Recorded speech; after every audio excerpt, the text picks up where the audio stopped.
Banking and financial அவேர்னஸ்ல நம்ம இப்போ பார்க்க போகிற question as per RBI new rules your credit score will update every டேஷ்னு கேட்டிருக்காங்க. அதாவது நம்ம ஒரு பேங்க்லையும் சரி ஒரு ஃபினான்ஷியல் இன்ஸ்டியூஷனும் சரி லோன் எடுக்க போகிறோம் அப்படின்னா நமக்கு ரொம்ப முக்கியமாக தேவைப்படக்கூடியது இந்த கிரெடிட் ஸ்கோர் தான்.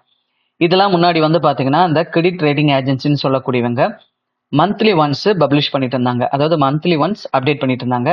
இப்போ ஆர்பிஐயோட நியூ ரூல்ஸ் படி 15 நாளைக்கு ஒரு முறை அப்டேட் பண்ணணும்னு சொல்லியிருக்காங்க. சரியா? இப்போ இந்தியாவில் வந்து பார்த்தீங்கன்னா நமக்கு ரொம்ப ஃபெமிலியராக தெரிஞ்ச 4 கிரெடிட் ரேட்டிங் ஏஜென்சிஸ் இருக்கு. ஒன்று வந்துட்டு டிரான்ஸ் யூனியன் சிபில்னு சொல்லுவோம். இதோட ஃபுல் ஃபார்ம் வந்து பார்த்தீங்கன்னா கிரெடிட் இன்ஃபர்மேஷன் பியூரோ இந்தியா லிமிடெட்னு சொல்லுவோம். அடுத்ததா ஈக்விஃபேக்ஸ் இந்தியா, அடுத்த எஸ்பீரியன் இந்தியா, நாலாவது வந்து பார்த்தீங்கன்னா சிஆர்ஐஎஃப் ஹைமார்க். இதோட அப்ரிவேஷன் பார்த்தீங்கன்னா centre for research in international ஃபினான்ஸ்னு சொல்லுவோம். சரிங்களா? இது போல உங்களுக்கு banking and financial awareness regular update வேணும்னா மறக்காம நம்ம அருண் அகாடமி சேனலை ஃபாலோ பண்ணிக்கோங்க. தேங்க்யூ.